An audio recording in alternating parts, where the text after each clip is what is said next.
Hello, everybody. Welcome to Let's Talk Football. My name is John Halpin, alongside Chris Palma, alongside our special guest Kelvin Montilla. How you doing, my friend? What's going on, fellas? I'm happy to be here. How you Let's doing, talk buddy? some. Thank you. You're welcome. Let's talk some football, man. I'm ready. You're already here, ready to start, ready Let's representing go. the I love G-Men. it. I love it. I love it. Let's start with our Week 4 recap, right? Let's start with the G-Men. G-Men fell to the Dallas Cowboys 20-15. It was a very low-scoring affair, but Kelvin, tell me your brief thoughts on that game.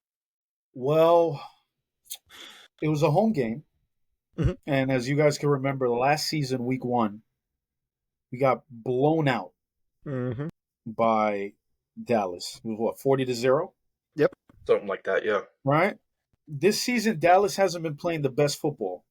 You know, they've been playing down to their competition, and I really think the G-Men had a good chance to beat them if they kept it close, which ultimately they did.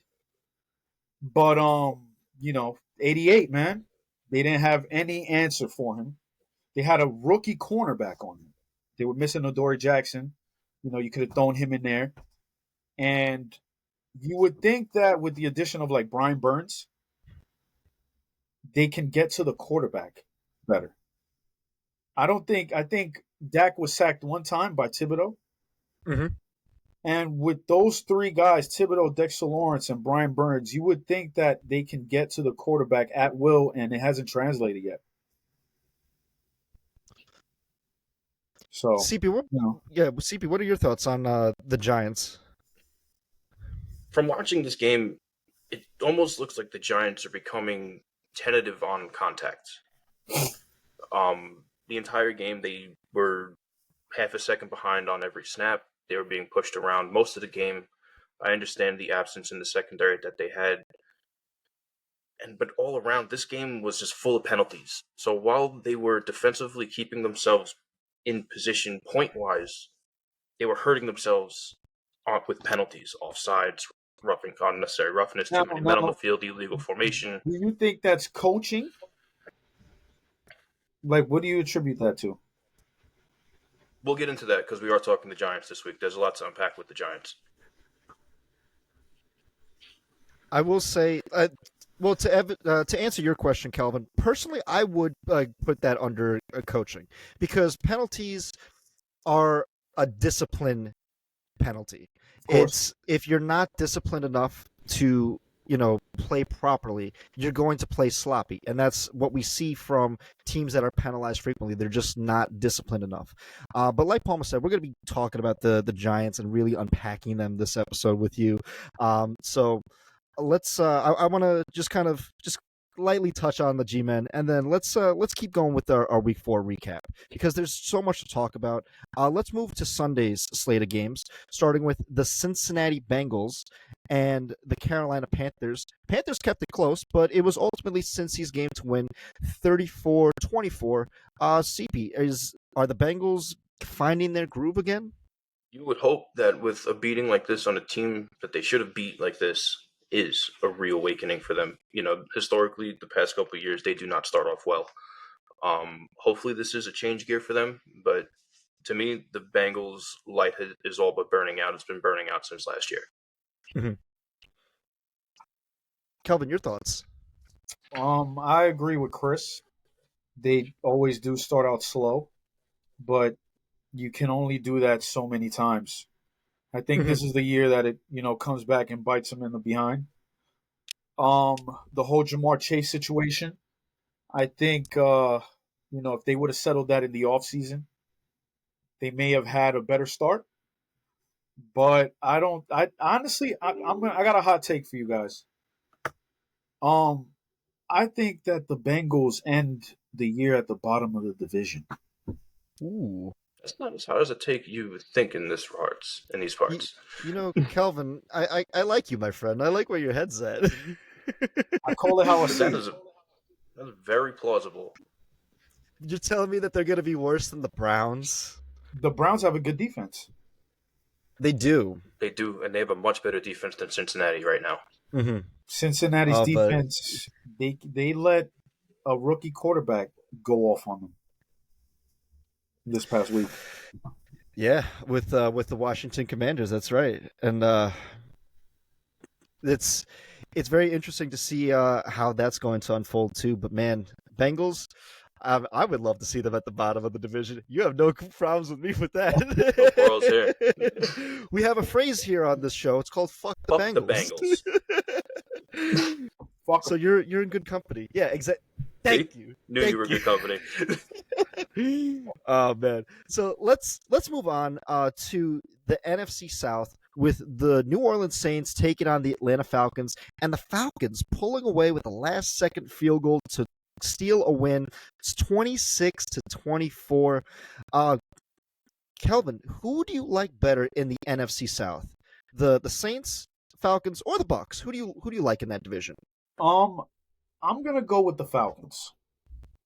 The Saints started off pretty hot, but Derek Carr has turned back into Derek Carr. Mhm. You know, the Baker-led Bucks. I like them. I like their offense. I like that he plays with a chip on his shoulder. But they've been losing way too many pieces these couple weeks. A couple offensive linemen, some Mhm. safeties. I think their starting linebacker. Health is wealth in the NFL. If you can't stay healthy, you're not gonna go far. So I like Nutrition. the Falcons, man. And the knock on Kirk Cousins has been that he sucks during prime time. Mhm. He beat the Eagles in prime time, That. and they just won this week, right? Yeah, against the Yeah, Saints. Not in against not the in Saints. prime time, but Not it a was prime time still game, but a divisional game. yes. Oh man, a key win. CP, what are your thoughts on the Saints Falcons game? I loved this game. I think these two teams match up really well together, and I really think that division is wide open as of right now. You know, that is a three-team division, and it's going to be interesting watching the South go the rest of Mhm. the way. Oh yeah, I'm excited to see where this goes. I feel like this is probably the winner of the division is probably going to be decided on the last week of the season, which I'm totally for. I'm totally Totally for for that. that. Oh man. Let's move down to the AFC South.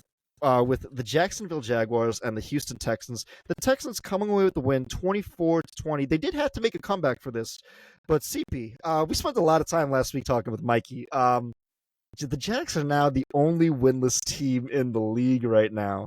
Mm. That is a Uh, bad look in a competitive AFC competition. Mikey, I'm Um, sorry. sorry, Mikey. Um, again, this was just a wrong place, wrong time.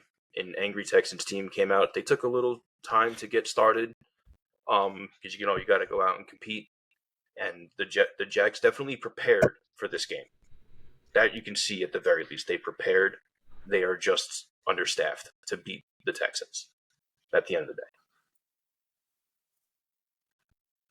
Yeah, Calvin, what do you think stems from the Jags problem? What's going on in Jacksonville?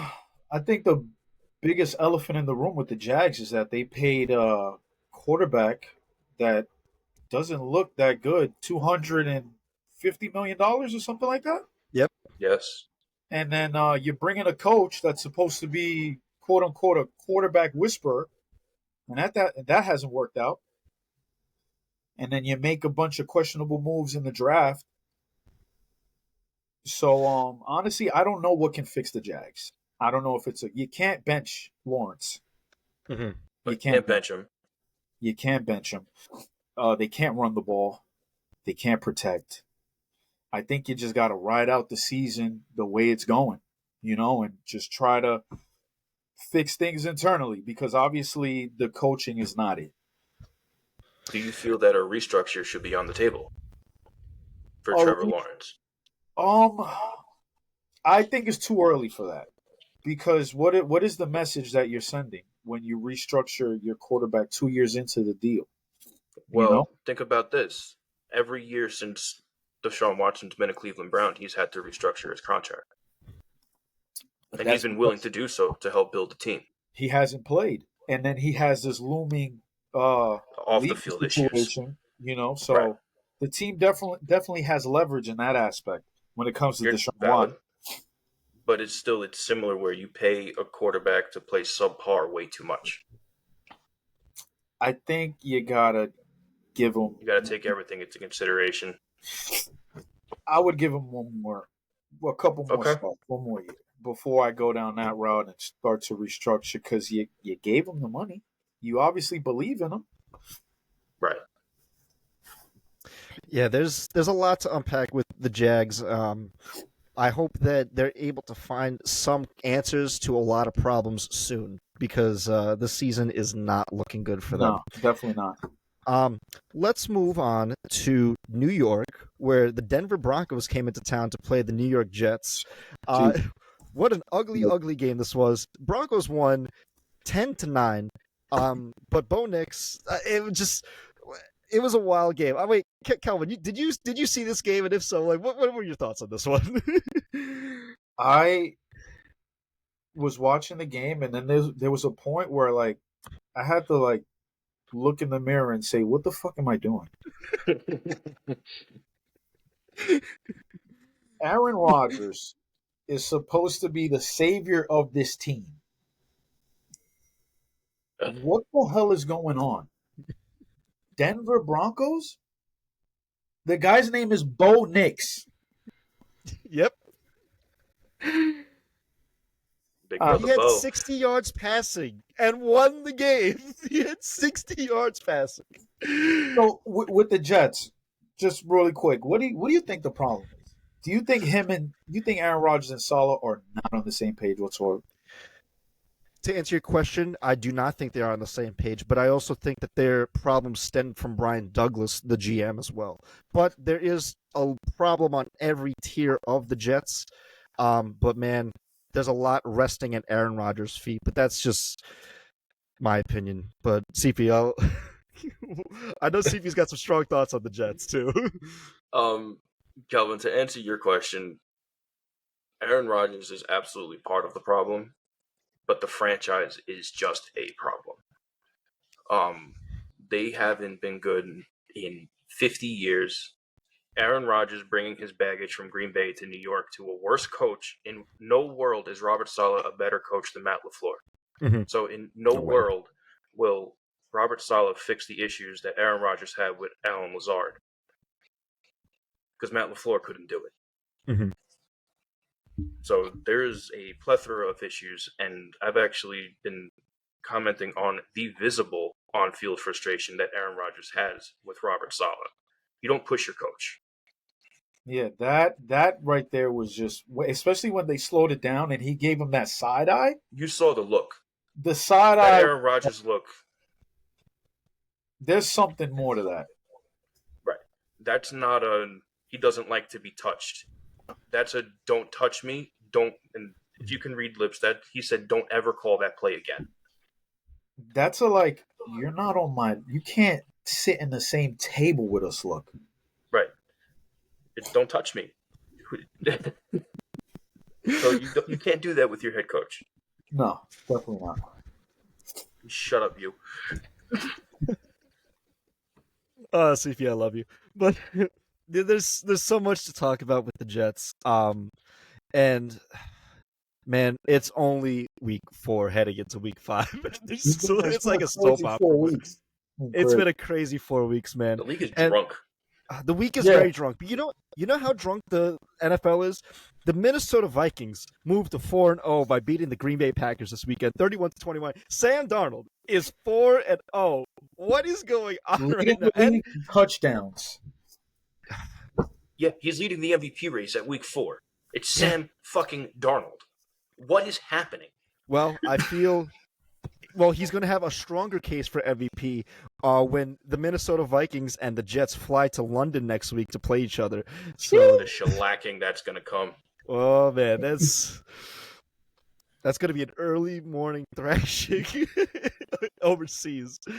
Oh man. Okay, let's move on to the Pittsburgh Steelers and the Indianapolis Colts. Indianapolis won 27-24, but it was Justin Fields really had to try to make the comeback, and I thought that was a very interesting game for him to show us that he can not only win with the lead, but also try to make a comeback. He had his best game statistically, and he played very well. just a couple early mistakes and stuff like that. It happens. But CP, let me ask you, what were your thoughts on this game? It's good to see the fight in Justin Fields. It's good to see that he wasn't totally deflated in Chicago and that he's Mhm. still willing to fight for a team that's willing to fight for him.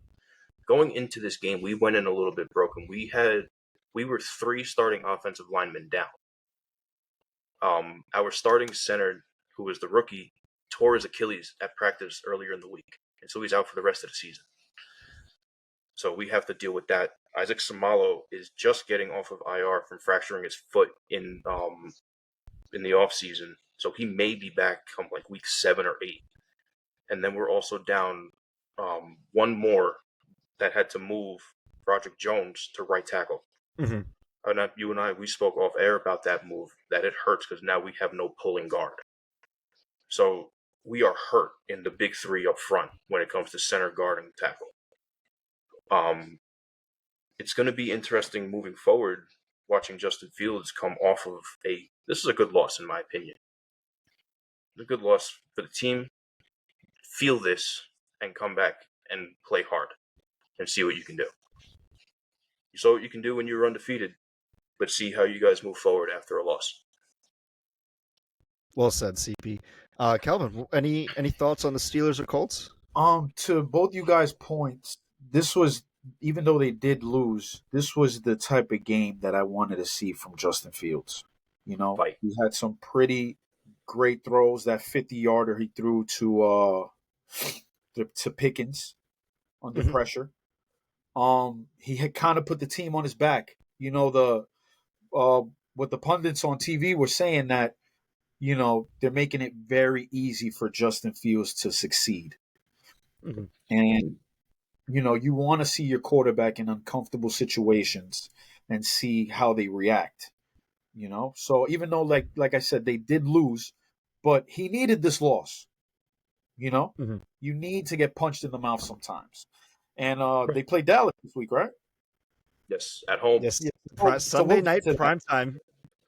We'll get to that. But I like what I'm seeing from Justin Fields, and they made the playoffs last season with the team they had, and now they upgraded at quarterback. So Mhm. I feel like they got a good chance, man, to lead that division and make some noise, especially with their defense and the way they grind out games. I like what I'm seeing. I'm not a Steelers fan by any stretch, but Mhm. you got to respect good football when you see it. Correct. Well said, Kelvin. Well said. Love it. Let's move on to Chicago in the Windy City, where the Rams came into town, but the Bears came away victorious, 24-18. This was a very close, ugly, but old school type of game. Kelvin, did you? What were your thoughts on this game, and what are your thoughts on Caleb Williams this offseason? Oh man, uh, I can't tell you who was the last USC quarterback that was actually good. Um, Was it Mark Sanchez? if If you want to call that flash in you the pan want good. to, if you want to call 17 touchdowns and 16 interceptions good, I guess. Yeah. But I like Caleb. I like Caleb. I like that. I like his body language. I could tell that he's not happy. But there's something to say when Justin Fields goes to the Steelers and is having the success that he's having, and Caleb Williams with a better team now than what Justin Fields had last year can't make it happen. So Mhm. I don't know if it's the play calling. I don't know what it is. I wish I knew. But he doesn't look comfortable yet. It's gonna take some time. Mhm. But I don't think he's bad. I think he's just a rookie trying to figure it out. Well said, CP. Your thoughts on this game? Um, Good win. I'm still not sold on the whole Caleb Williams thing. Again, he's a very young quarterback thrown in an impossible situation.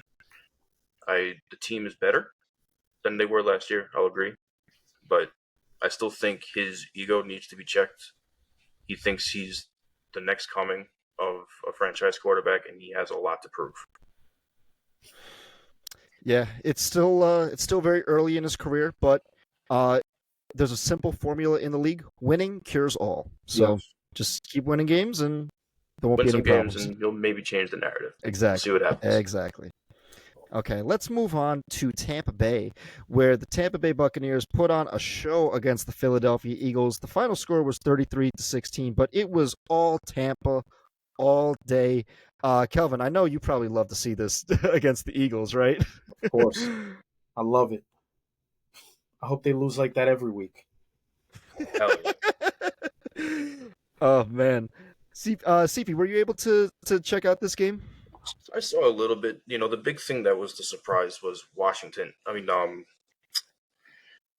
was Saquon Barkley being stunted. Hmm.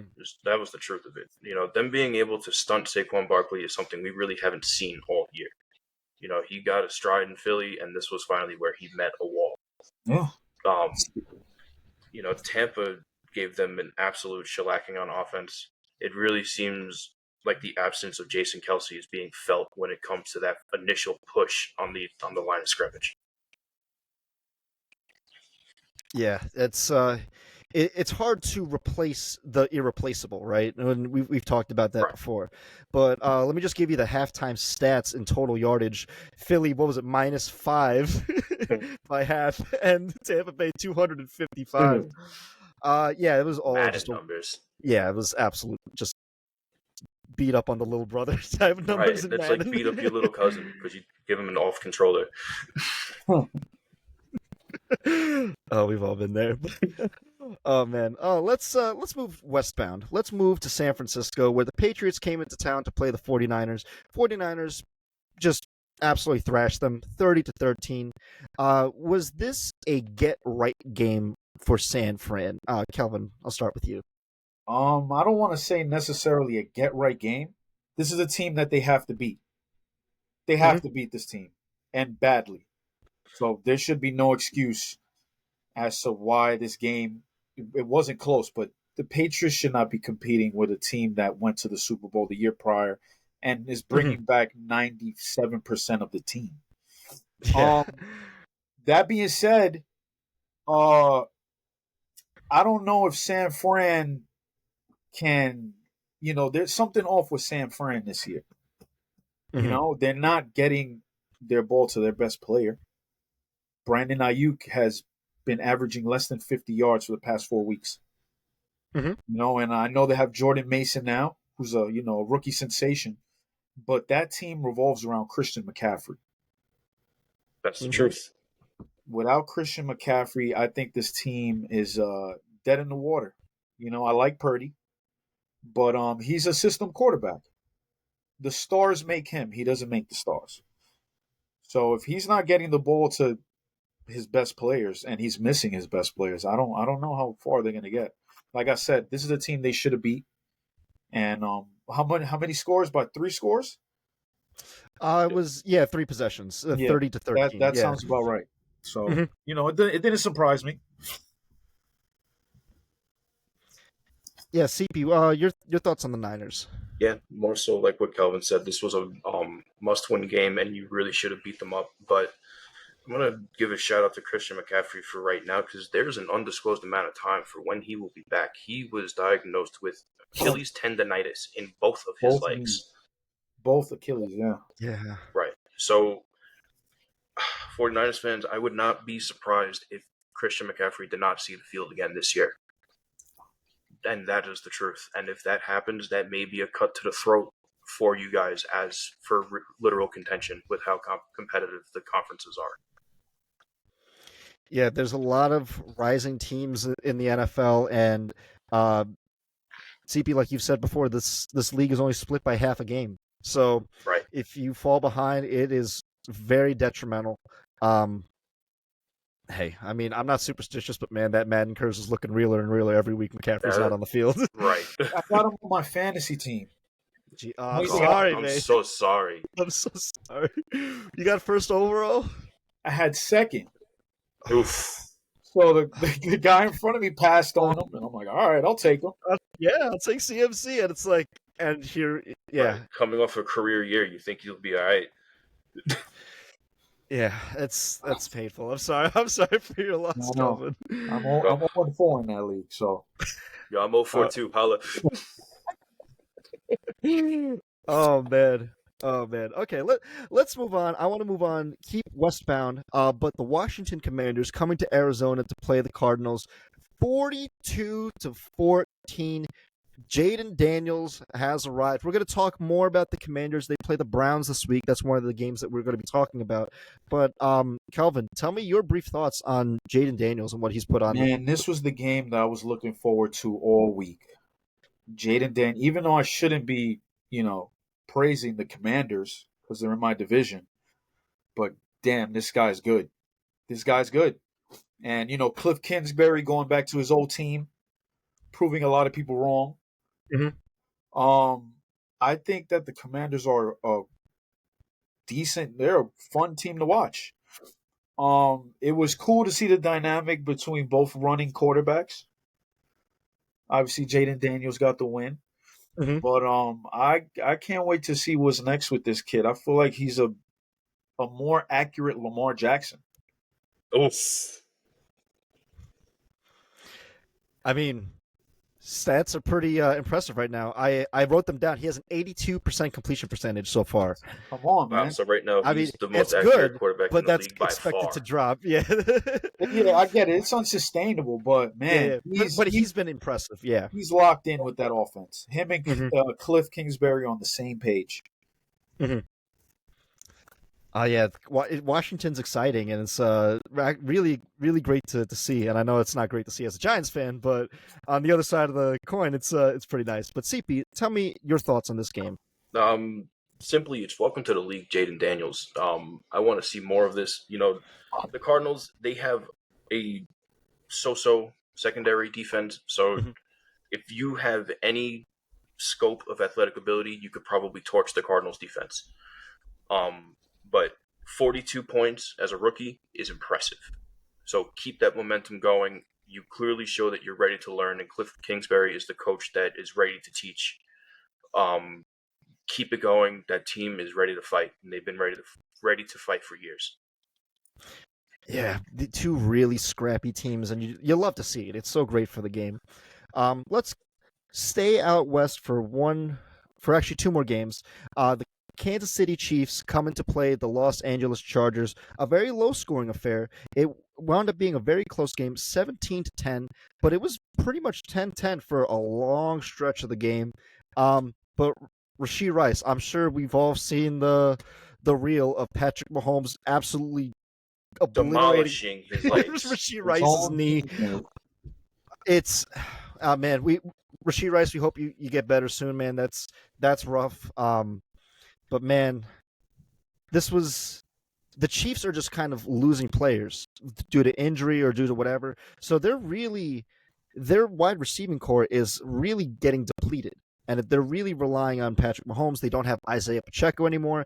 It seems that although the Chiefs are still a strong team, but they're a very mortal team. But Kelvin, let me get your thoughts on the Chiefs Chargers real quick. Chiefs Chargers. The Chiefs own the Chargers every Mm-hmm. time. Uh, it sucks they lost Rasheed Rice, but it kind of reminds me of last year where they didn't really have a great wide receiver room. Mm-hmm. So this is something that they're used to. Uh, I feel like Mahomes needs to do what he does best and put the team on his back and try to air it out, man, because these defenses are better, right? I know what they were doing with Rasheed Rice. They were doing a lot of empty sets and a lot of the routes that Kelsey would go on. Rasheed Rice would just be wide open because they kind of navigate in the same field. But as far as them moving forward, I mean, they're the defending champs. They'll figure it out. Well said. CP, your brief thoughts. Um, Good, hard fought win. You know, yeah, they have a good win rate against the Chargers, but this is another game where they haven't scored 20 points. So I'm not going to say the gas is running out in Kansas City because there's still full steam ahead for them. Mhm. because they have Andy Reid that can lift them by their neck if they need it. But having no wide receiver room hurts, and having no running back hurts, and having a defense that still gives up a ton of yards per game hurts.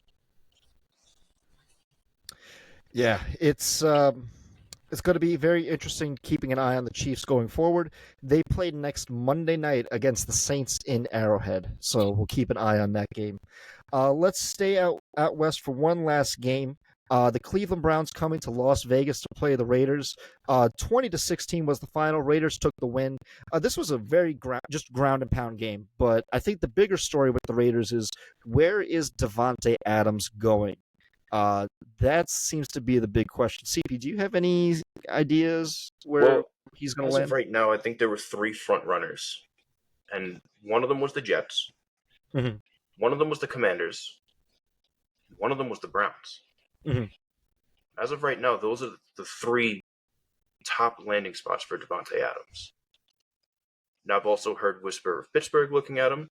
I've heard the Saints looking at him. I've heard of the Titans also having brief looks at him. If the Raiders have any respect for him as a veteran, they will ask his input as to where he wants to go. But you can almost see from last week's pregame conference with the head coach that business decisions were made, and how abruptly he said that him and Max Crosby were going to be out. The one guarantee is that Davante Adams will not be a Raider next year, and Max Crosby's future is up in the air as well. So we could also see Max Crosby in a new uniform next year. And so they blow it up. They could pipe bomb Vegas. Yeah, there's a lot to unpack with the Raiders, man. But Kelvin, where do you think Davante is going to land? So obviously the team that everybody believes he's going to ultimately go to is the Jets, right? I don't know, man. They want a second round pick for him, and this is his year 32. So whatever team does decide to trade for him, they have to be in win now mode. You know, like I wouldn't want him to go to the Titans or the Commanders, right, even though it would be fun. But the Commanders aren't ready yet; they're not there yet. Out of that list, who do you see is ready, quote unquote, ready? The Saints. The Saints got a good chance. If him in that first year when he was with Derek Carr in Vegas, he had 1,500. The reason why he went 1,500 yards. The Jets, just because of the entertainment factor, right? Okay. I think those 2 teams. And let's just throw the Chiefs in there because it's the Chiefs. Right, they have a knack for having sit downs with everybody. Yes, exactly. And who wouldn't want to go to that team to get passes from Mahomes? I know it's really tempting. That's why a lot of players are like, hey, let's start migrating over to Kansas City. We hear there's some good barbecue over there. Oh man. Okay, let's last game Sunday night. The Buffalo Bills coming to Baltimore to play the Ravens. But it was all Ravens all day from the get-go. 35-10. Solid win. Did exactly what we needed to do with Derrick Henry. Gave him the ball 24 times, 199 rushing yards, 207 all-purpose yards. It was a good day. Welcome to Baltimore, Derrick Henry. The king is back. The king is here to stay, and I love it. Okay, so let's move on. We have 2 games to wrap up with. 2 Monday night games. The Tennessee Titans coming away with a victory over the Miami Dolphins, 31-12. It is not looking good in Miami without Tua. Mike McDaniels now falls to 1-6 without Tua as a head coach. It is Tyler Huntley tried, but man, they were just outmatched by the Titans at that point, and that's really disheartening to see. Kelvin, what were your thoughts on this game and the Dolphins in general? The Dolphins, listen, man, with Mike McDaniels' offense, it's not an easy offense. and Tua had a great grasp on that offense. You know, everything. I know they got Hill. I know they have Jalen Waddle, but Mhm. everything runs through Tua and his decisions he makes with that offense, with the motion and everything. So it's going to be very hard for them to string some wins together when these quarterbacks can't get their ball to their best players. Tyreek Hill hasn't had over 40 yards in what, 2 games? Weeks. 3 games. So it's going to be tough. It's going to be tough for the Dolphins. And on the other side of the coin with the Titans, um, you know, Will Levis.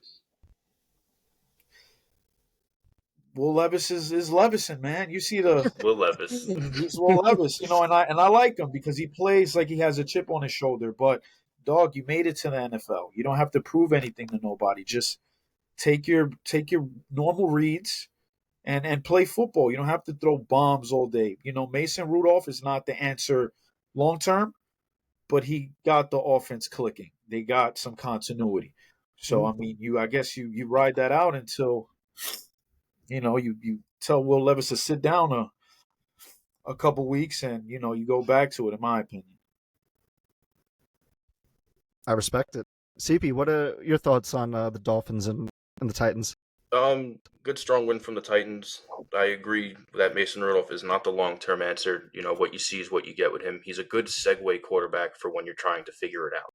Mhm.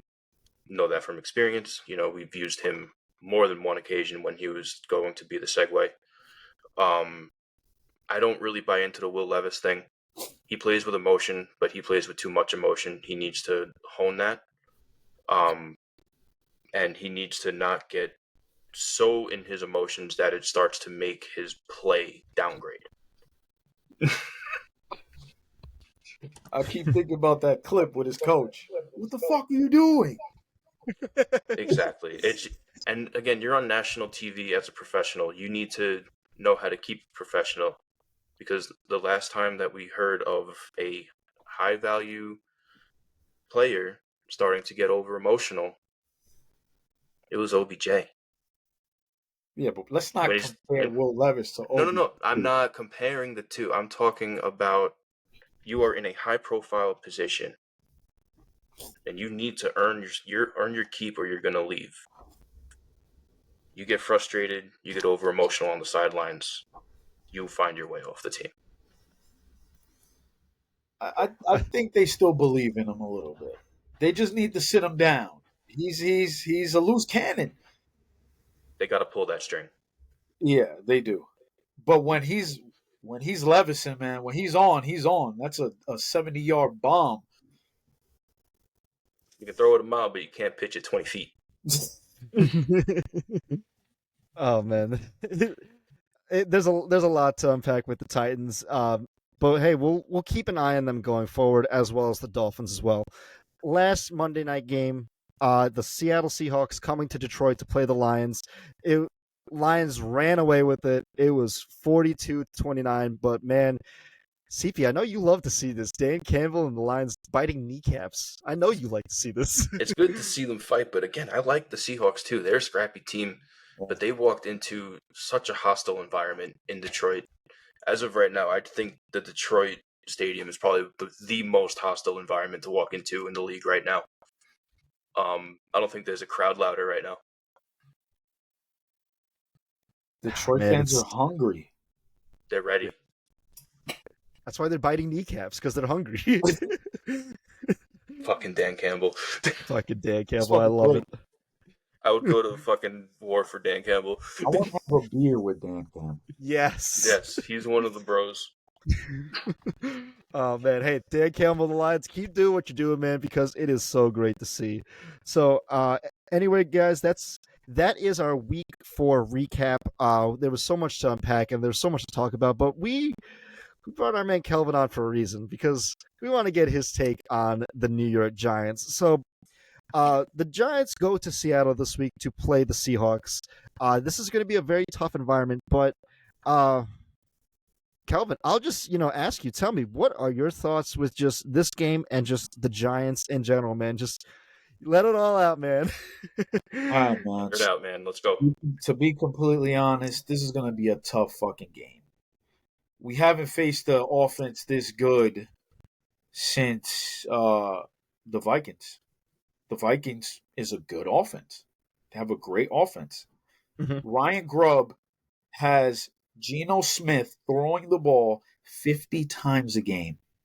Comfortably. Yesterday's Geno Smith is not today's Geno Smith. Everybody has to forget that. Mhm. It's going to be hard to stop their wide receivers because our cornerback room is not great. We need to get to the quarterback. We have to make Geno Smith uncomfortable. We have what should be 3 A plus rushers. The only guy that's holding up his weight is Dexter Lawrence. We paid Brian Burns all this money and it's just not translating. Thibodeau needs to take that extra step. It's gonna be tough. It's gonna be real tough for the Giants to, I think, keep up in this game. Um I don't I hope defensively they can do something, right? The Seahawks are loaded at every offensive position. And like I said, the Seahawks are an afterthought because of Geno Smith.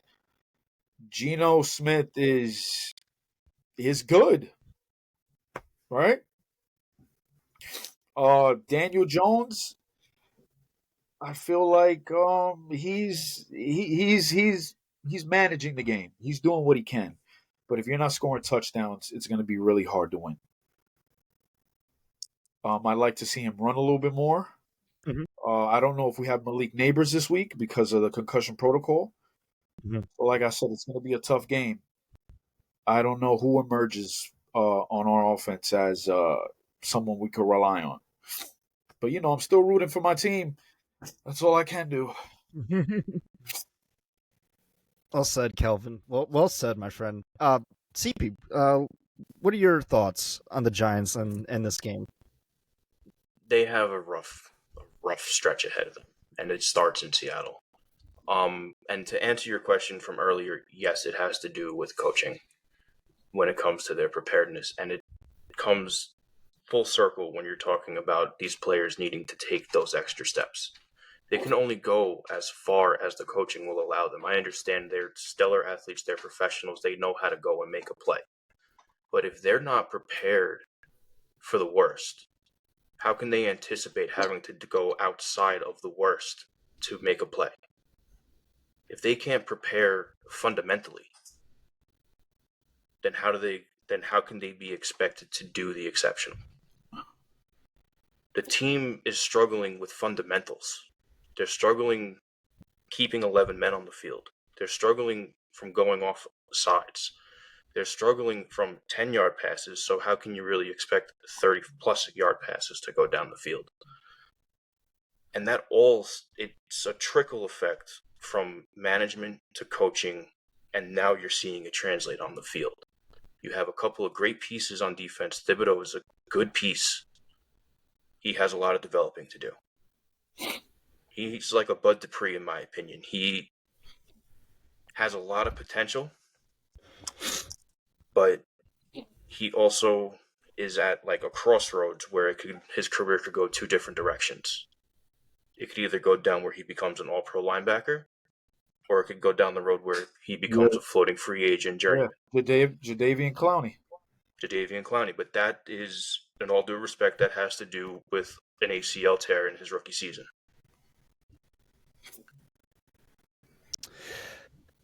Man, there's a lot to really unpack with the G-Men. I want to start with the good because there is some good out of the Giants right now. Like, I know in the offseason, Palma and I, we've been very critical on the Giants, and but so far in the year, they've performed a little bit better than I've expected them to be. So let's start with some of the good. I, I think the best obvious one is Malik Neighbors. Yes. He is a fantastic wide receiver. He's a shining light in that storm. And obviously, if he can obviously be healthy, I think he can have a strong contention for offensive rookie of the year. And I think that is still within reach. it might be between him and Jaden Daniels. We'll talk more about that a little later. But Neighbors, he has been absolutely fantastic. Through the first 4 weeks, he has 35 receptions, 356 yards, and 3 touchdowns. So he's, was it, averaging 10 yards a catch? That is, I think That's so great. many wide receivers would love to just have that stat line, at least through the first 4 weeks. So there's a lot of good in Malik Neighbors, and obviously, like you said, he's been in concussion protocol. We don't know if he's going to be ready for this game in particular, but if he's healthy for a majority of the season, he can be a very impactful player for the Giants. And so there's a lot of good there. I also want to say, to Daniel Jones's credit, he didn't really play too bad last week against the Cowboys. He was 29 for 40, 281 yards, no touchdowns, 1 interception, and he did have a couple rushing yards.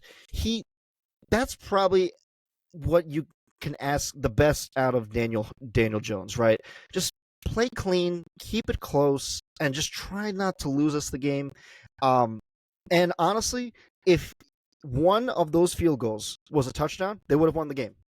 If just one, I think that's what really stings in where it's like that game against the Cowboys, that was a winnable game. The Giants kept hanging around, and just one field goal into a touchdown, that could have made all the difference. Because the rest of the game, CeeDee Lamb, like you said, they didn't have an answer for CeeDee Lamb, but he just had that one touchdown. And that was it. It was just the big yard play, and that was pretty much it. And it was, he did have a big impact on the field, but Giants played it as close as you can, and that's really good. 2 defensive players I want to give a shout out to the Giants. Linebacker number 41, Micah McFadden. He is he has so far the most tackles on the Giants so far, and he's one of those players where it's like he's on every play. Like he's reading the field, and he's pretty much on his game every game. And then I want to give a shout out to number 27 safety Jason Pinnock. He's looking pretty solid too. I thought the safety position was going to be a very tough position in the absence of Julian Love, but this guy's been really stepping up, and I'm kind of want to keep an eye on him. It's number 27. So the Giants have a couple solid players. I do agree with you, Palma. Thibodeau does need to develop a little bit more. He's still young, but he's still very talented. I think, just a couple years under the Daboll system, Daboll really likes to kind of get after it and really get after it on defense. He's one of those old school head coaches where he likes to run the ball and play solid defense. And that's still a winning formula in the league. What is to the Giants' detriment is that it seems that almost every other team is more talented than them, and they look like just a half a step behind. Just a half a step on offense and a half a step behind on defense. And you kind of saw that in the Cowboys game, where once wide receivers from the Cowboys got separation, the Giants kind of laxed a little bit. They didn't really commit to sticking on CD or the rest of them, and Dak was just kind of slinging it throughout the rest of the game. And Dak does what he does, but there is some good in the Giants, and I think that the big elephant in the room is Daniel Jones. He's just the big asterisk in the room, and I think that as Giants fans, let me ask you, when did you stop having faith in Daniel Jones? When we gave him $160 million. It was at signing. Bingo. And that's when the pulse of Daniel Jones went out for most people, because they knew who they should have paid. Kelvin, who should have been paid that money? Come on, dog. 26. Right. The heart and soul of that team was Saquon Barkley. You don't let a player like Saquon Barkley go to your fucking rival. To a division rival? Wait, Kelvin, I gotta ask, did you have a Saquon Barkley jersey? Yeah, and I had to get rid of it. Mm-hmm. That's understandable, though. I can get behind that. I mean, I can't jerseys wear that to the ain't cheap stadium. either, but and get pizza and But beer thrown at me? No, I'm good. no, I get it too. But as a Giants fan, right? How like it's like your heart is ripped out of you, right? Because he could have gone to any other team. He chose Philly. He chose to go to the Eagles. Obviously, the money was really good, but he That was a also statement. he did want to stick. It's more of a statement because you got Yeah, to think that he was hurt. He said all Of the course right he things was. during free agency. I want to be here. I want to end my career as a Giant. And then mhm, the Giants come in and say, "Hey, we're not going to pay you. We're going to pay this We're gonna guy let you test the room. to go test the waters," thinking that he wasn't going to get paid because remember that year or a couple years leading up to that year, the running backs were just It was getting the the year of the short end running of the back. stick with the contracts. Now it's looking like it's flipped, mhm. especially with this year with teams running the ball crazy. But I didn't feel a way that he went to Philly. I get it. You got to get paid when the opportunity presents itself. Um, Mhm. we never had a connection with Daniel Jones as a fan base. Yeah. It We was had a very brief. connection. We had a connection with Saquon. He was a rookie when we Mhm. had when we had Eli. Granted he was hurt a couple years, but he was our best player by far, Mhm. By far. by far in a long time since Odell.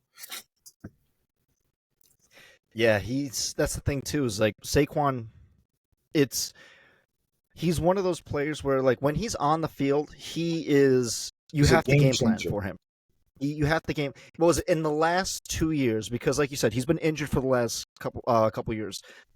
Last season and the season prior, he has accrued for the most total yards from scrimmage, fourth most total yards from scrimmage in just 2 years, which is just crazy to think about that in that time span, he has moved the ball so much for that team. Because, like you said, he was the heart of that team. He was the engine. And what was it? I remember a couple years ago, I went to a Ravens Giants game. That was the game that Giants actually beat the Ravens. Lamar's only lost to an NFC team that game, and 90% of MetLife was Saquon Barkley jerseys because he just represented so much for the Giants, and it's disheartening. And Paul and I, we've said it before on the show. It's like, as a Giants fan, you deserve better because the organization has not made the best decisions for winning games. That's the thing too. Is like every Sunday, teams come out to the field and they want to win. They want to represent the best of their organization. And obviously, with Daniel Jones at the helm, he had that one good year, right? And then since then, it's been a lot of the same with Daniel Jones. It's been very hard. And so it's like, can you really go into every Sunday with good faith saying like we're putting our best team out there? It's hard. Yeah, and I don't want to disrespect Daniel Jones, but he's not Mhm. worth $40 million. I'm sorry. And the thing is, I said it when he got drafted by the Giants a couple like after his first and second year. He is not the guy for New York.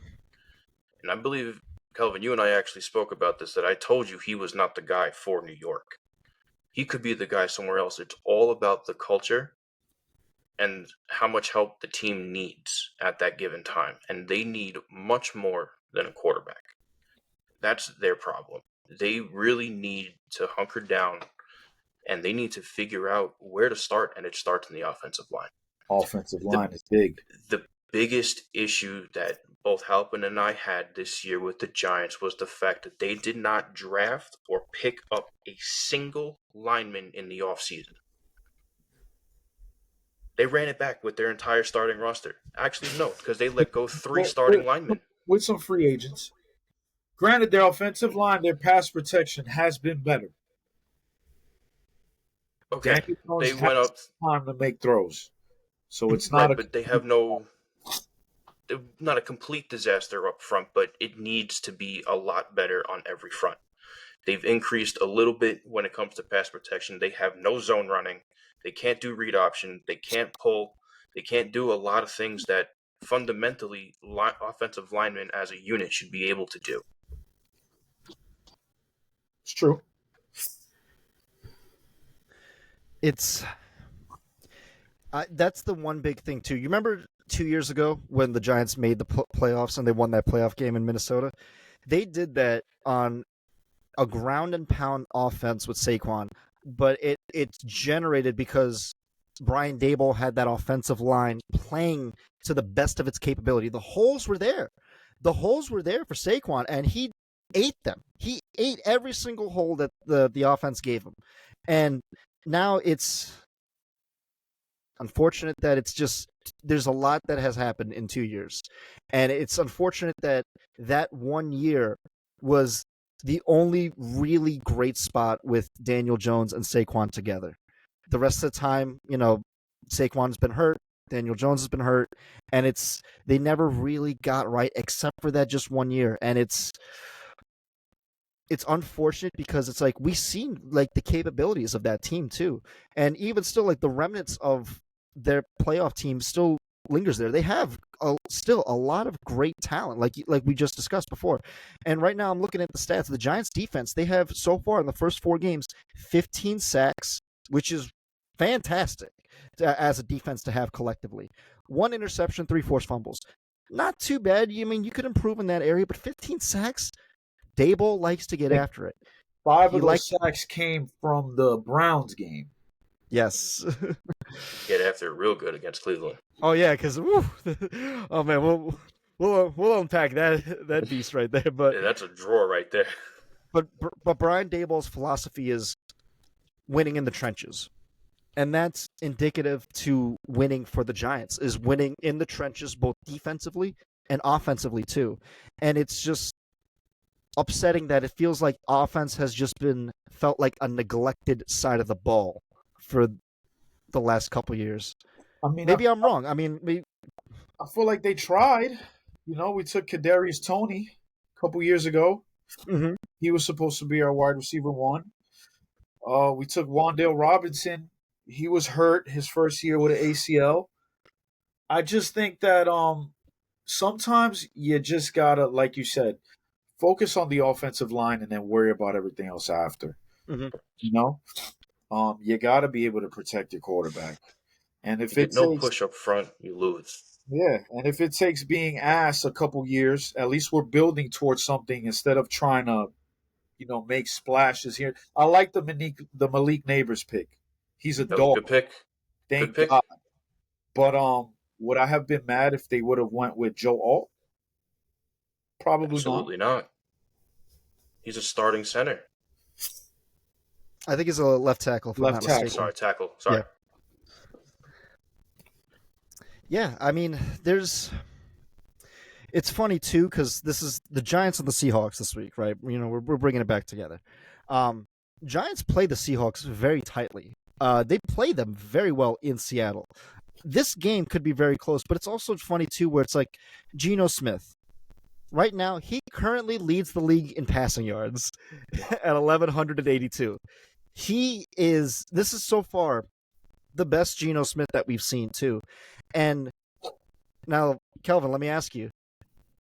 Geno Smith was on the Giants a couple years ago. Yes. Right now, I'm going to put you on the spot. Would you rather have Geno Smith or Daniel Jones? Oh, my God. Are you starting to regret not having Geno Smith? Let me tell you something, man. What did the captain do on the Titanic? Went down with the ship, baby. Went down with the ship. Do. That's what we got to do. I'm not folding. All right. Have He a wasn't great the guy. day. He wasn't the guy in New York, and that's fair. Yeah. Which is totally fine. He did not fit the culture. So now, Kelvin, I have a question for you. Talk to me. How many more years of Daniel Jones do you feel you have left in you? I mean, how many more months? He's out of here. Come January. So do you feel the Giants will draft a quarterback this year? You know what? Because there's speculation Arch Manning's going to put his name into the draft. Shador Sanders, Arch Manning. There's a couple names out there. Ultimately, I think they cut Daniel Jones. You think they cut Daniel Jones? Don't even use him. Yeah, take the trade $20 million, the $20 million cap hit. you know, and they tell him, have fun somewhere else or good luck somewhere else, because we can't justify in keeping him, because how much are we going to pay him on his next contract? Hmm. And we need all the cap space we could get to get a better team. Do you So feel there's a potential fire sale in order? Do you think Dayball and the rest of the crew got to go as well, and then fully embrace a fire new sale as far as the players. coaches? Like if Uh, you're gonna cut Daniel Jones, right? Do you fire sale the coaches and totally embrace a brand new well, I rebuild? feel like you brought Daniel Jones, not Daniel Jones. You brought Dable in to make Daniel Jones better, because that's what Right, he did with Josh Allen, right? Hmm. That's the consensus. The Yep. consensus is that he's a Hmm. right. quarterback whisperer. If there is a new quarterback, honestly, I think they go in a different direction as far as coaching, and just try to, make get a different culture. Okay, The general manager knows this, and like you said, with all the penalties and stuff like that, that's coaching. that's We coaching. don't, we don't know if he has the locker room. He might be a quarterback whisperer, but is he a locker room guy? We don't know that. Right. Does he have the rest of the locker room? Exactly. And they're playing hard, but I feel like this season is just gonna unravel sooner rather than later. So Yeah, personally, I would like to just see a whole new everything, a new coach, a new quarterback. The total files. You want to see a total fire sale and a full embrace on a rebuild. I can't say that they'll do a full rebuild, because we just gave Brian Burns 150 fucking $1 million. Right. But just go in a different direction. I don't like the play calling. I don't like the old school type of football, the I formations, playing on behind the center. Spread it mhm. out. Have some motion in your offense. So you want to open the spread and become more of like a read option, triple option type of offense. Just something more current. That's the direction the league is going in right now. Valid. Yeah, it's the league is evolving and changing over time too. But it's funny that you said like want to spread it out too, because what was it earlier? You were saying like it's kind of a year for running backs, and we see a lot of teams running the ball too. And it seems like in the year of the running back, They the can't run the Giants, ball. yeah, They can't uh, run the ball. Right. it's its own hell. When especially this offseason, what was it? I think 11 to 12 notable running backs hit the free agent Change market teams. and change teams.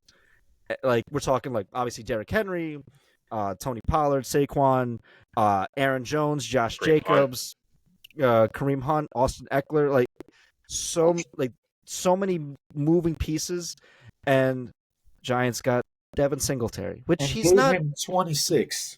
Yeah, Right. yeah, You gave Devin Singletary $26 million. Oh no, he's number 26, isn't Oh, he? he gave him number 26. Yeah, What are we doing? We're a Disrespect. joke. The disrespect on the I village. don't understand the disrespect. Like, why are we disrespecting anyone Right. You have no right. when we're horrible? I'm so glad you are not a delusional Giants fan. Because it just makes me angry.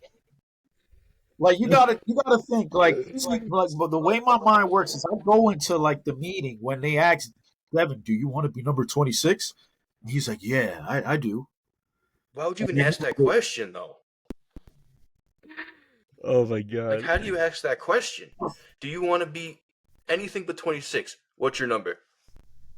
We may 26. retire that when he's done. But did he honestly think he was gonna come in and have the same stats that Saquon has?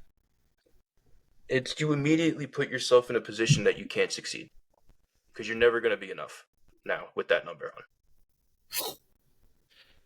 It's I don't know, man. it's not looking good for the G-men, but I will say I think that in this game against the Seahawks, I think that they'll play it very tight. And that's how the Giants like to play football. defensive chess match. Keep it tight and try to make best of the opportunities that present themselves. And I know, Kelvin, I know over the past couple of years, there's a couple of games in your mind where it's the Giants played the Seahawks very good. I remember like Eli and the Legion of Boom many, many years ago that they had some good games. Even just, I think, last year or the year prior, they went into Seattle and, beat them. This is going to be a very interesting matchup, and I'm excited for this game in particular. But, yeah, I was going to say, you guys have any final thoughts for this game? I hope that it's a good game. I can only hope, but we can't stop anybody. So I'm gonna root for my team, of course. But if they lose, it's just another Sunday.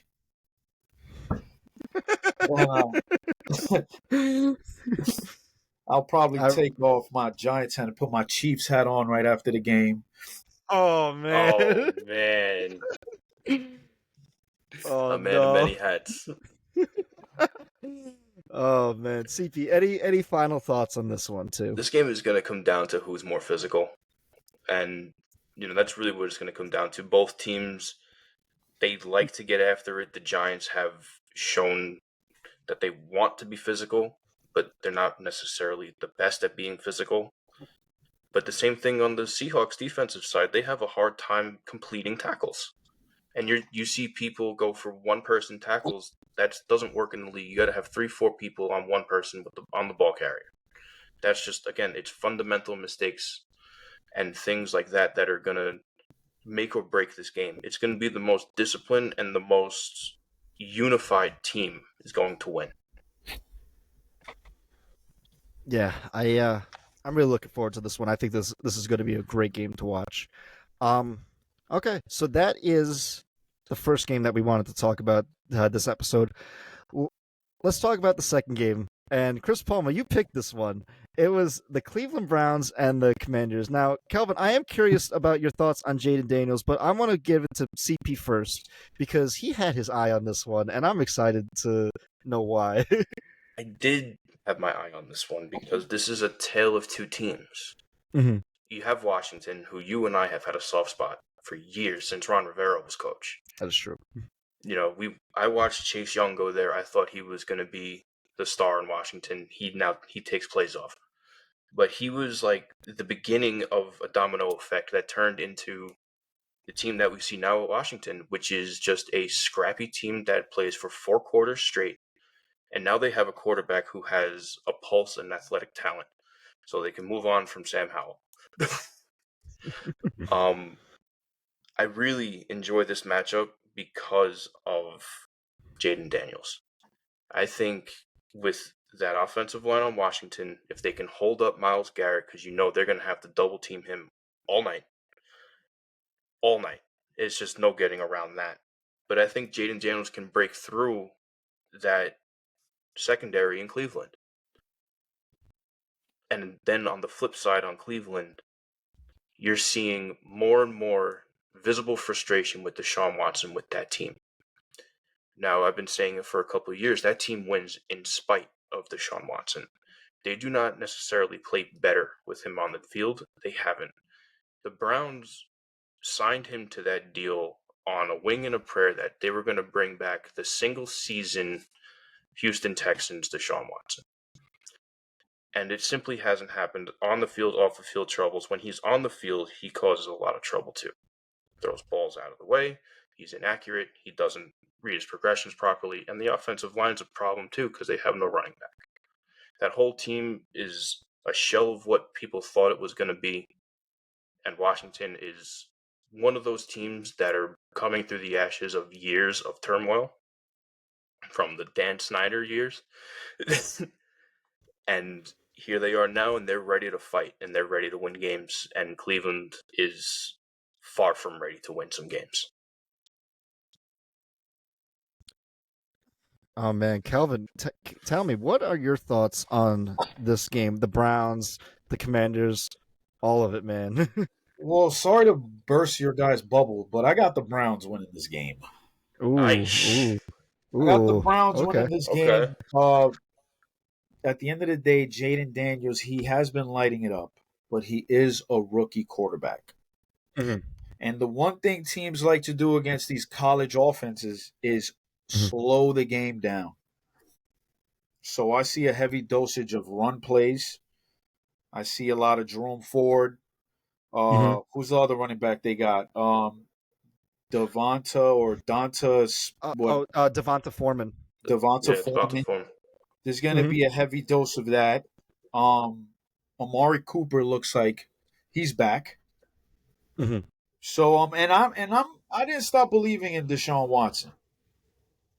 I respect that. I still believe in Deshaun Watson. I feel like, he's been through a lot. He jacked up his shoulder last season. We all know a shoulder injury, especially when you get surgery on it, it's really tough to come back from. It's really tough. And then especially with the off the field stuff, I still believe in him. I think Miles Garrett is going to have a freaking field day with the Commanders.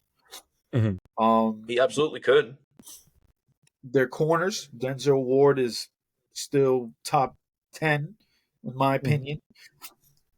I think the Browns win this game, and I don't believe that the Commanders just have their way with the Browns like they've been doing it. When they faced, I guess, a pretty good defense, I guess we could say that the Giants played pretty good defense that game when they played. They didn't score any touchdowns. It was all field goals. So let's see what they do against. A top contending defense. Exactly. So I got the Browns, man. Hey, I respect it, mate. Yeah, I It's feel that. I was a little taken aback. I'm like, wow, someone's actually picking the Browns to win. But I get it though because the Browns defense is very good. Not I love the shout out to Denzel Ward. He's great. He's fantastic. Also, I want to give a shout out to their safety Greg Delpit. He has been a force. Like he's one of the most underrated players in the league. He's been absolutely tearing it up in there. Um, so I wanted to look at the numbers for the Browns, and I'll get to the Commanders in a little bit. Um, the Browns, I'm like, what's going on in Cleveland? Why is Deshaun Watson not really up to his capabilities, right? Because we've seen his capabilities, right? He's very talented. He's very talented, but that doesn't necessarily translate into good football week in and week out, right? Talent only goes so far, right? You got to be a part of the system, a part of the culture, a part of the team, right? But there's two stats that stood out to me. Cleveland, they are 20% efficiency on third down. Mm. So when third down rolls around, they are not really converting that much. And why are they not converting? Because I'm looking at Deshaun Watson's numbers, 61 completion percentage, 727 yards, 4 touchdowns, 3 interceptions, sacked 19 times.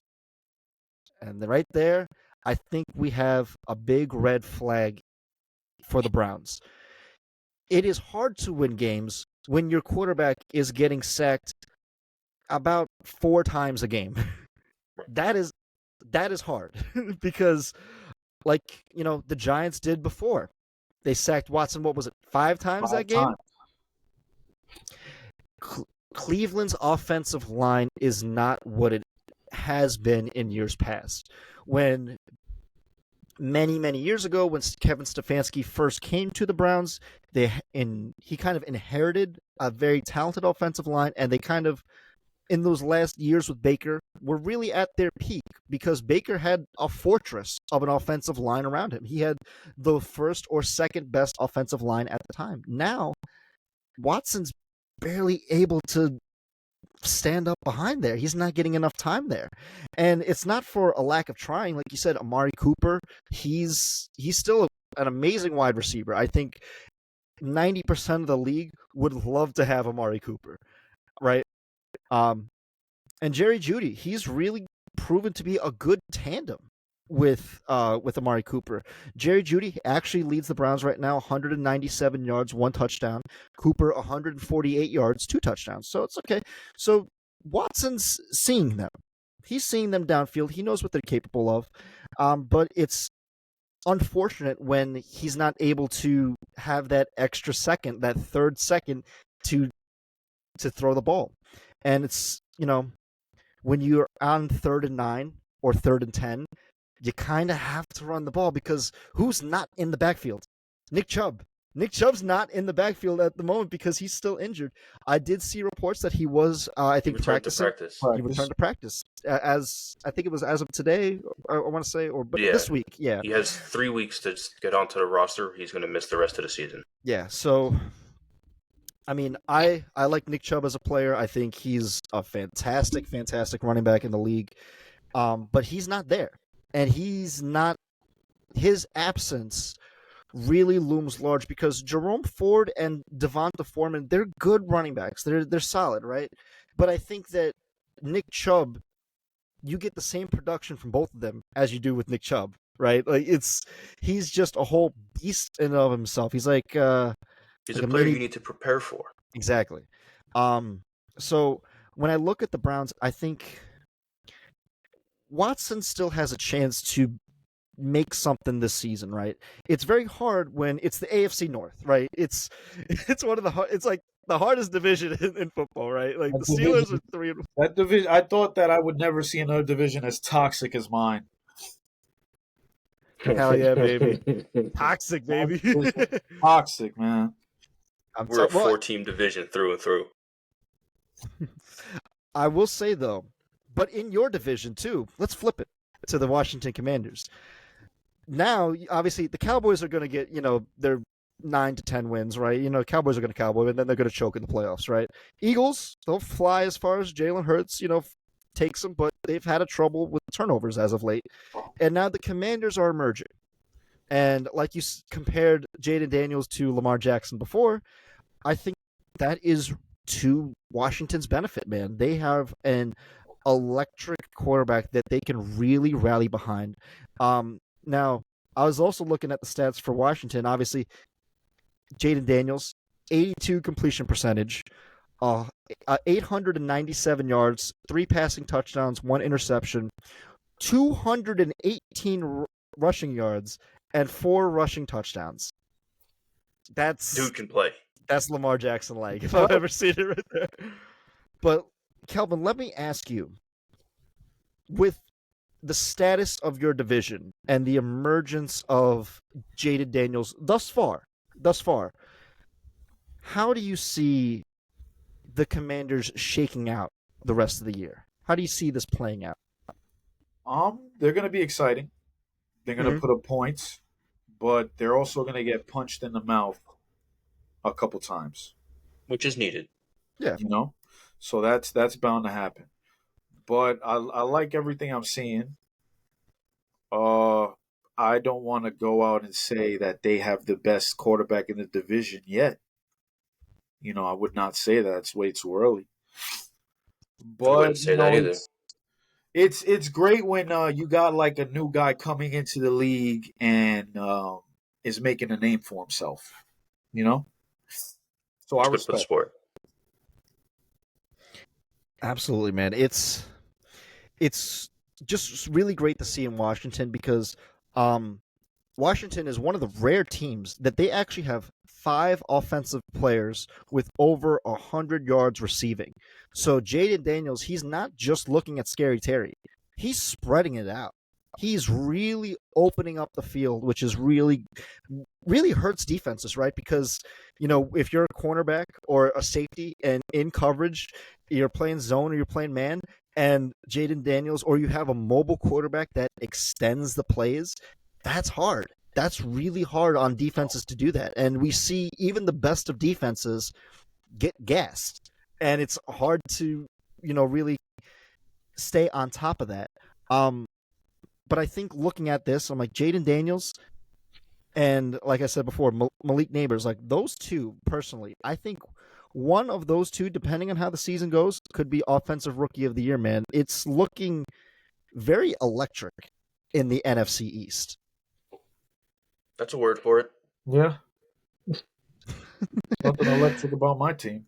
So yeah.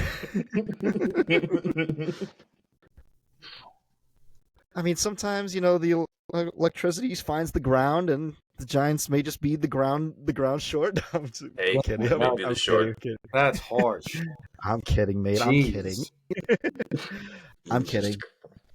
Look, the AFC North plays the NFC East this whole year, so the division plays the division, right?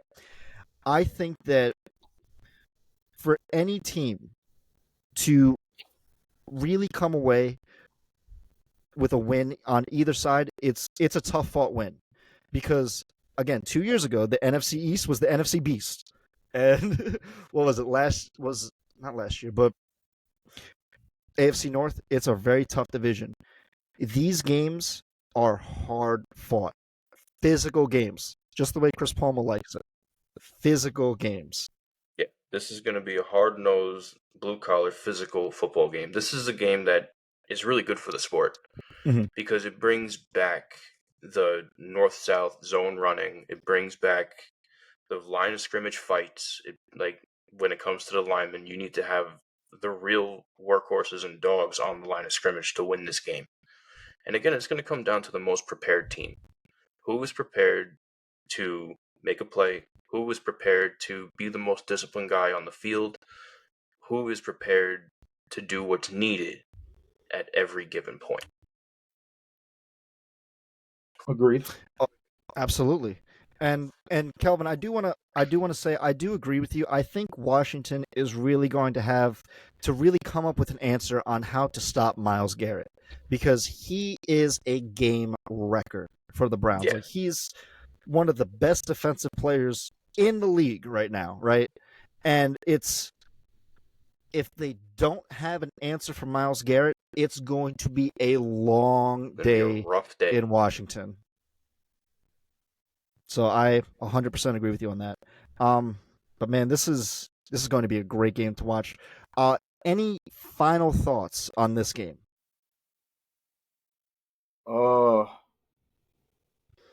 Jaden Daniels under 200 yards passing. Ooh. Under 200 yards passing. Okay. I mean, I could see that. Yeah. Okay. I just think it's going to be the battle of attrition. It's going to be how will the secondary of Cleveland be able to match up to Jaden Daniels' progression reading and how he's able to spread the field, the ball. Yeah, it's going to be a very physical chess match. Also, I did not realize Bobby Wagner was on this team until I was like looking at it. I'm like, I forgot he was on Wagner. I mean, he follows Dan Quinn, man. Dan Quinn loves him. So, oh man, this is going to be a good game, and I'm excited to watch it. So, gentlemen, there you have it. That is our 2 games that we wanted to talk about this week. I'm really excited, but Kelvin, I gotta ask you, mate. Do you want to pick some games this week? Let's do it. Let's pick some games, my friend. friend. My picks are foolproof. I'm just letting you know, man. Oh, he's foolproof, man. This man's gonna bat 1,000. Dual account. Well, I'll tell you what. Okay, so I've been keeping track. Last week we had our friend Mikey on. Mikey went 11-5. I went 10-6. Palma went 12-4 in his picks. So Palma won last week. Kelvin, I want to see if you could beat Chris Palma in your picks this week. So we're gonna keep track of them. I have them right here. So let's start Thursday night football. The Tampa Bay Buccaneers go to Atlanta to play the Falcons. A divisional game. This should be a good one. Kelvin, who you got, my friend? Give me Atlanta. Ooh, hot Atlanta. I love it. CP, who you got? You're going to have to give me Tampa on this one. I think they're going to roll into it. I like Atlanta. I like their zone. I think the Bucs are on different speed right now. Man, this is a coin flip game for me, man. I think I could see this go either way. I'm going to go Tampa. I think Atlanta still needs a little bit of adjustment time with the new head coach and Kirk Cousins and all that. And Tampa, they know who they are. It's a lot of the same as we saw last year, but that means there's a lot of film on Baker under the Bucks as well too. So let's see if Atlanta can take advantage of that. I'm gonna go with the Bucks on that. Calvin, you're lone wolf in this one, man. Okay, let's move to London for the first London game of the year. Surprisingly, not the Jacksonville Jaguars, but the New York Jets playing the Minnesota Vikings. Kelvin, who you got? Listen, man. Sam Darnold goes into London, and after he throws for 6 touchdowns, they're gonna It's touched. they're going to knight him. He will be known as Sir Darnold after this game. Bro. Sir Samuel. Justin picking the Jets, Jefferson's right? Justin Jefferson's gonna gritty his way to tea and trinkets after the game. Yeah. Oh my So you got Minnesota. I got Minnesota. Landslide. Landslide. I love it. CP, who you got? Yeah, I'm going to go with Minnesota as well. I got no reason to think the Jets have any sort of a chance. Oh man, I'm gonna go Minnesota as well, but let's keep in mind too, it really shows how teams perform overseas, how well they travel, right? Mm-hmm. If teams come out and they are looking like their regular selves, it's like, okay, they travel well, right? If they're looking like complete shit shows, it's like, oh, they do not travel well. So let's see how the Vikings and Jets travel. I'm taking the Vikings to win But the in Jets London. look like a shit show when they're prepared. So if they look like a shit show in London, is that status quo? Yeah, I'd say so. Yeah. Especially if they're leaving from JFK, then they're really gonna get. Aye. Oh man! Oh, don't even get me started on JFK, bro. Oh man! Let's move to Chicago. Chicago O'Hare, right? But where the Carolina Panthers come in town to play the Chicago Bears. Chris Palmer, who you got for this one? You got the Red Rifle, Andy Dalton, or you got Caleb? This game's going to be a snooze. Yeah. I'm going to say Chicago, but I'm going to say under 20 points total scored. Ooh. This is going to be an absolute snooze fest. Ugly game to watch. Ooh. Okay. Kelvin, who you got? Give me the Bears. Bears have a surprisingly good defense. I like that the Red Rocket is back, but that team still sucks. They still play You're not wrong. They still play in North Carolina, right? Yeah. Yeah. Yeah, so they're not winning. Give me the Bears. I will take the Bears as well. Part of me was kind of tempted to take the Panthers just because it's like, maybe. Just to but, play devil's advocate. But, no, Don't jeopardize yourself like that. I'm not going to overthink it. Carolina still sucks. Okay, let's move on to the second game that we talked about this week, and that was the Cleveland Browns and Washington Commanders. Now, Calvin, you said you're taking the Browns for this one. I respect it, my friend. You're taking Cleveland, man. Tell me, give me like how do you see the score? Give me a score prediction for this one. Oh, okay. I say 19-6, Cleveland. Interesting. Ooh, an ugly, low-scoring game. I like it. CP, who you got for this one? You're gonna have to give me Washington, but I do think it will be a one-possession game. Yeah, I agree with you. I think this is going to be a very close-scoring game. Washington has to find an answer for Myles Garrett. Otherwise, it's going to be a very, very long game for them. I'm going to take Washington. They have the momentum, man. Then there's just something about momentum that in this league, they have it. So let's keep our eye on that game going forward. Let's move to Miami Dolphins playing the New England Patriots in Foxborough. Kelvin, who you got? I'm going to go with Miami because they got to figure it out at some point. I think Tyler Huntley's going to play quarterback again. Yeah. You got to figure out how to get the ball to your best players. Maybe they take a step in the right direction with this game, but I'm going to go with Miami. Okay, CP, who you got? This is another snooze fest, in my opinion, and it's unfortunate to put Miami in the vein of snooze fest because of how electric that team can be. You're gonna have to give me New England. I like the way Gerard Mayo prepares that team, and the way McDaniels prepares that team without Tua is a huge red flag. Yeah, I'm gonna take New England too. I smell an upset here. I think again, Tyler Huntley, can he drive a Ferrari? And that's really tough to ask when it's like you have Tyreek Hill, Jalen Waddle, Devon Achane, All pro Tyler Huntley. Don't forget. all pro Tyler Huntley, man. I respect it absolutely, but it's can he drive the Ferrari that is Miami's offense? Just need a couple That's the lessons. big. Hey, you gotta. Sometimes you just gotta take it out for donuts in the parking lot. That's Right. all you gotta do. Take it out and fuck up a couple of times. You'll figure it out. Yeah.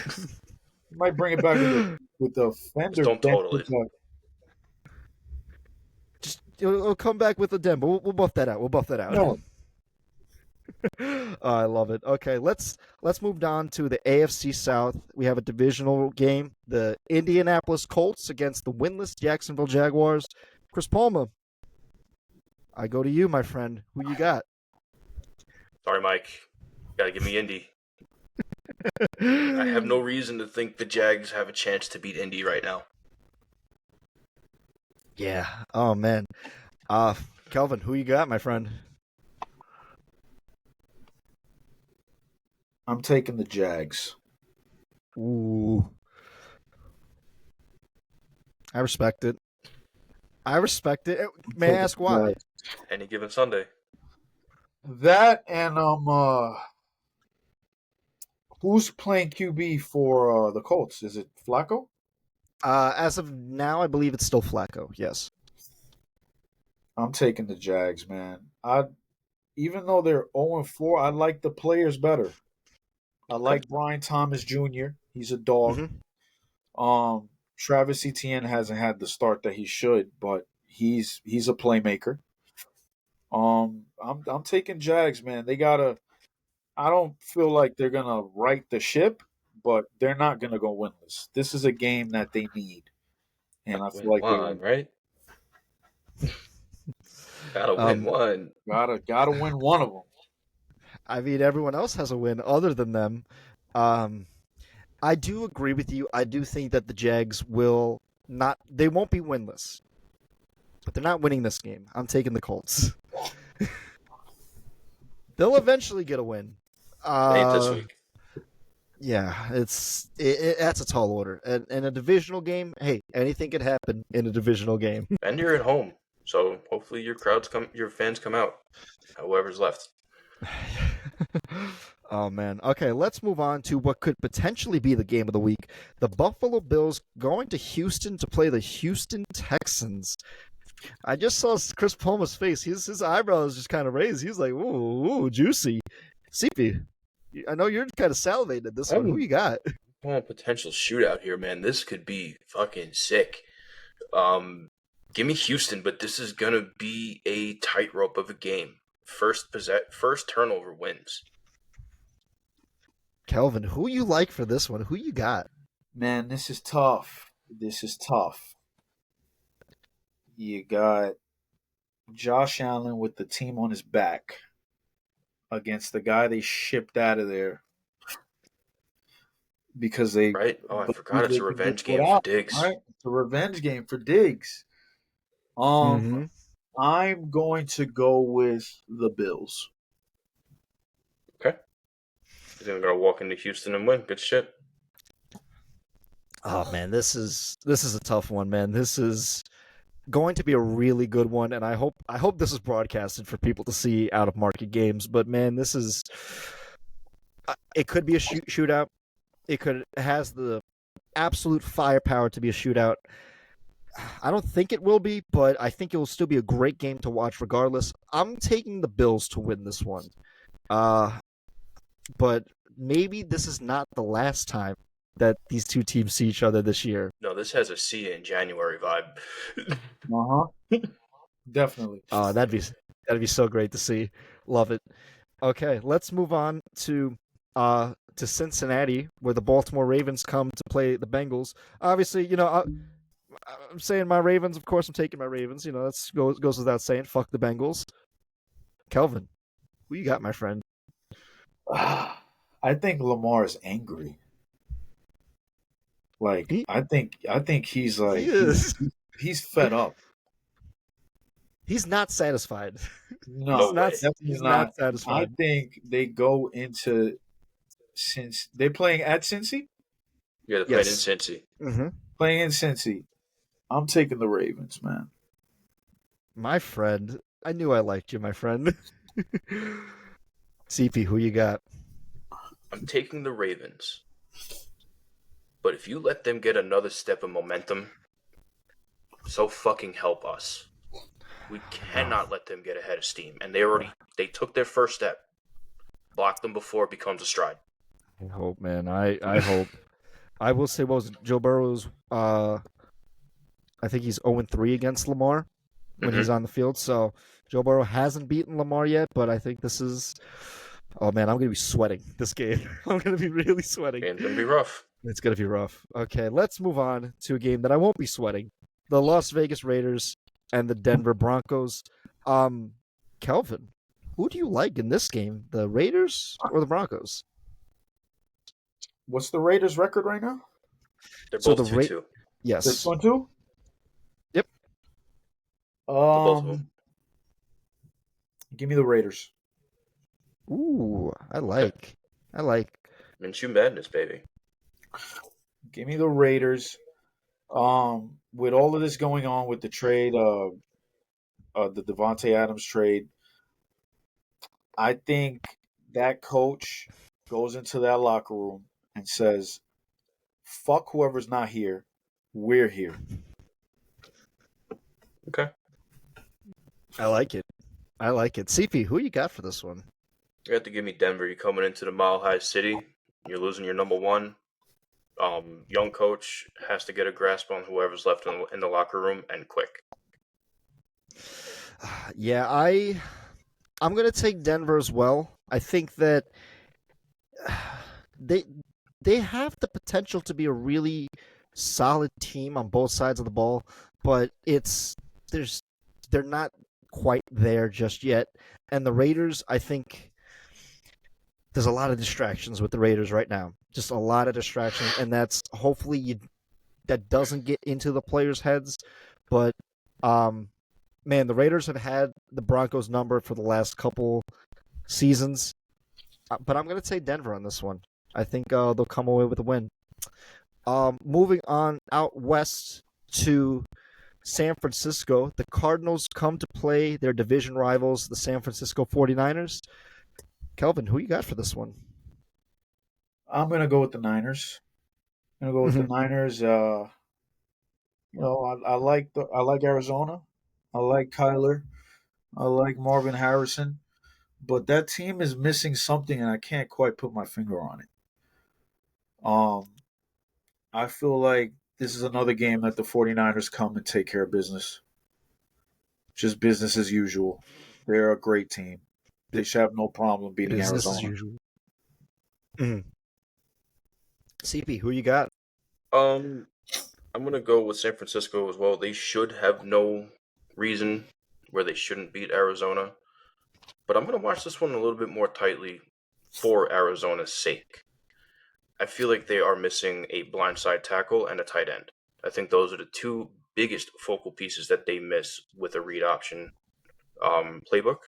They need to have someone in front of Kyler Murray for when he's scrambling. But I want to take a closer look at the offense of Arizona and see what exactly it is that they are missing, because they are Mhm. only missing a piece or two. Yeah. Yeah, we've been calling Arizona a scrappy team for like the last couple years, right? And hopefully they can take the steps to become a Good, good solid team, right? yeah, there it And is. so yeah, a good team, right? But I agree with both of you. I think they're still missing something. I'd like to look at the tape to kind of really see and look at the stats and see what's really going on in Arizona. But that'll probably be for another week. I'm going to take San Francisco. I agree with you, Kelvin. I think this is just going to be business as usual. I don't know the phrase. Was it standing on business? Is that what the kids are Stand saying? on business. Stand on Standing on business. business. I don't even know what that means. I just like it. Oh man.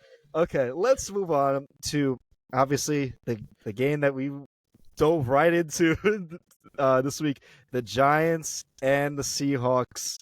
Kelvin, do I even need to ask, my friend? Are you sticking with your G-men? I know when you play this back, it's gonna sound like I've been shitting on the Giants But you've been remaining loyal. but I'm going with my G-men. If we can find a way to slow down that passing attack, we got a chance. We got a real chance. But it's going to be a tall task. Hopefully, we have a Dory Jackson for this game. That'll definitely help. And Yeah. I don't think we had Deontay Banks our last game as well. So hopefully, we get them two back and we can slow down that passing game. But I'm going to go with the Giants. I respected my friend. I respected CP. Who you got, my friend? Much like the Jags last week, I feel like this is wrong place, wrong time for the Giants. They are about to walk into a buzzsaw. You're going to have to give me Seattle. Kelvin, my friend, I'm sorry. I got to take Seattle too, man. It's too tall of an order to stop that passing scheme. It's like who do you really double up, right?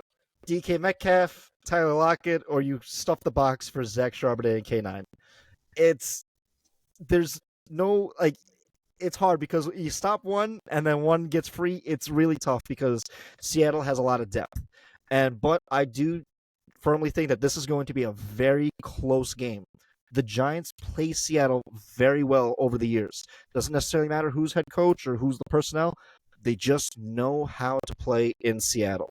And I think that this is going to be a very good game to watch.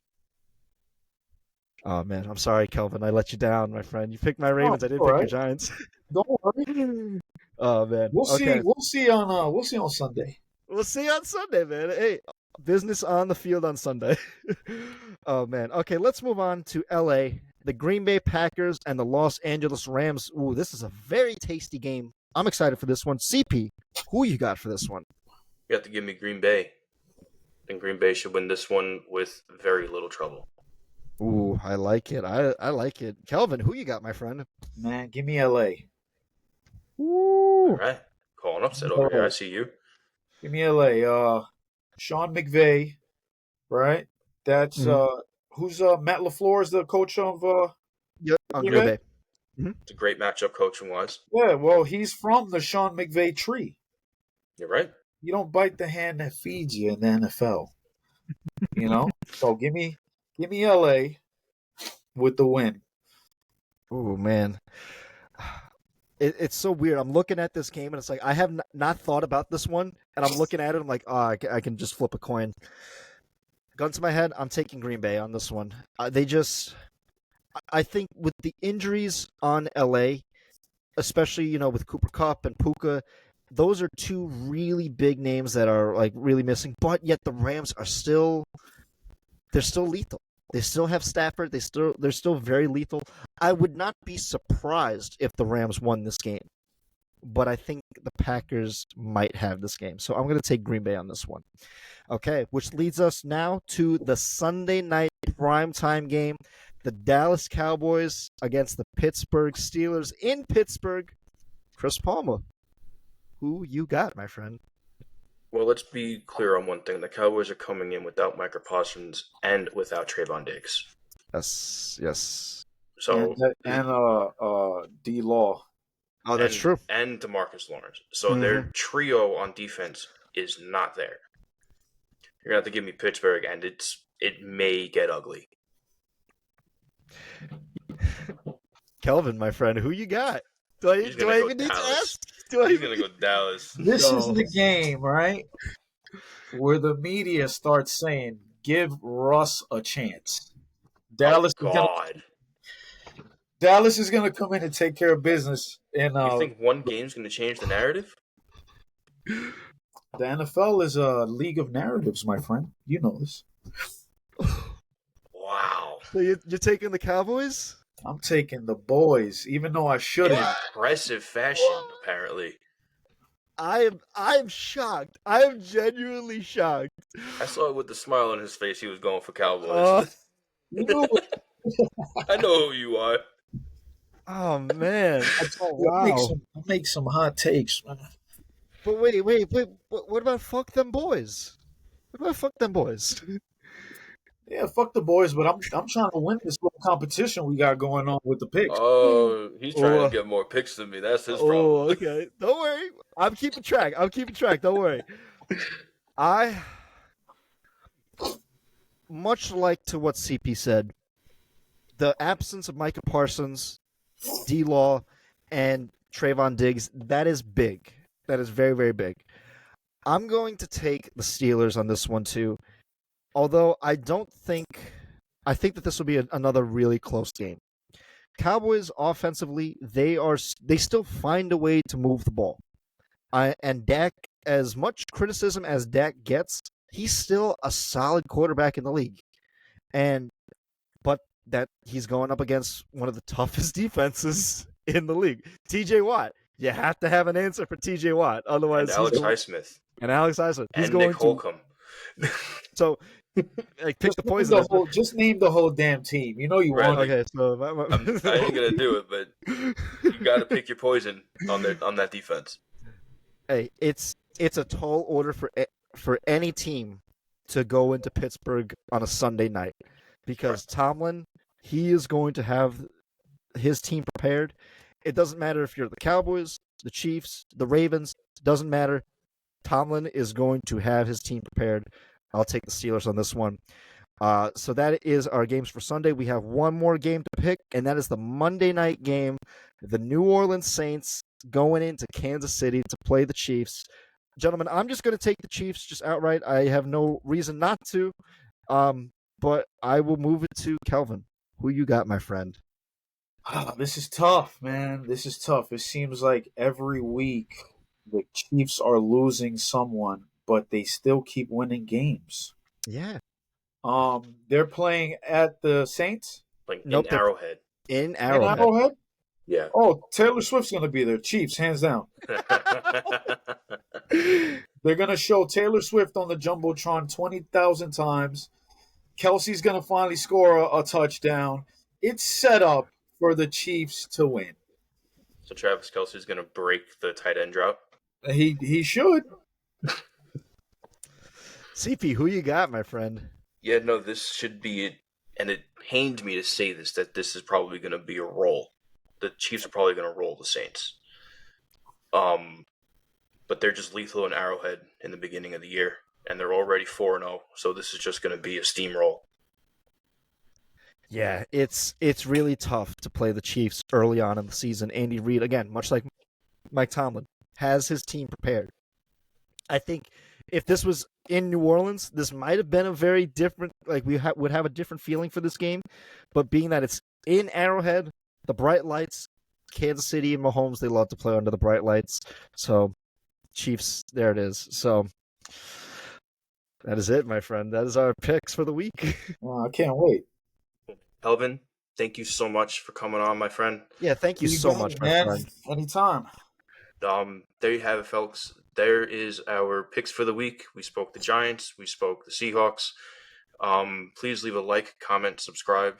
Please be sure to check in on this episode. It was so much fun having you, Kelvin. And please be sure to come in next week. We have another interview where we will actually be talking the Cowboys. So until then, enjoy this week. And next week is going to be right around the corner.